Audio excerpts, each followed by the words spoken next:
તો નવી ચૂંટાયેલા જિલ્લા પંચાયતોમાં આજે મહત્વના સમાચાર પ્રાપ્ત થઈ રહ્યા છે। 23 અને 25 મેના રોજ મળશે પંચાયતોની પહેલી સામાન્ય સભા। બે તબક્કામાં મળશે જિલ્લા પંચાયતોની સામાન્ય સભાઓ। સભામાં પ્રમુખ, ઉપપ્રમુખ, કારોબારી હોદ્દેદારો હાજર રહેશે। વધુ વિગતો સાથે મારા સંવાદદાતા હિરેન રાવલ જોડાઈ ગયા છે। હિરેન, શું છે અપડેટ?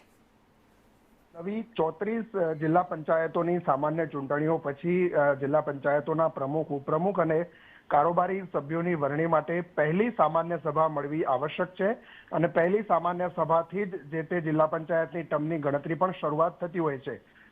વિકાસ કમિશનરની કચેરી દ્વારા 23 અને 25 મે એમ 2 દિવસેમાં આ તમામ 34 જેટલી જિલ્લા પંચાયતો છે એમાં સામાન્ય સભાઓ બોલાવવા માટે સૂચના આપવામાં આવી છે।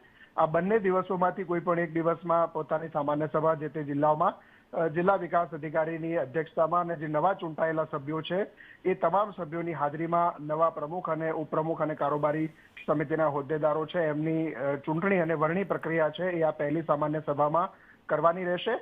પહેલી સામાન્ય સભા મળ્યા પછી જ સત્તાવાર રીતે જે તે જિલ્લા પંચાયતોના સદસ્ય તરીકે તેઓ ચૂંટાયેલા છે એ પ્રકારે એમને મળતા ભથ્થા વગેરે પણ શરૂ થશે અને એ દિવસથી 5 વર્ષની ટર્મની ગણતરી થતી હોય છે। એટલે આ પહેલી સામાન્ય સભા નવા ચૂંટાયેલા સભ્યો માટે પણ મહત્વની છે। જી બિલકુલ હિરેન, સમગ્ર માહિતી આપવા બદલ આપનો આભાર।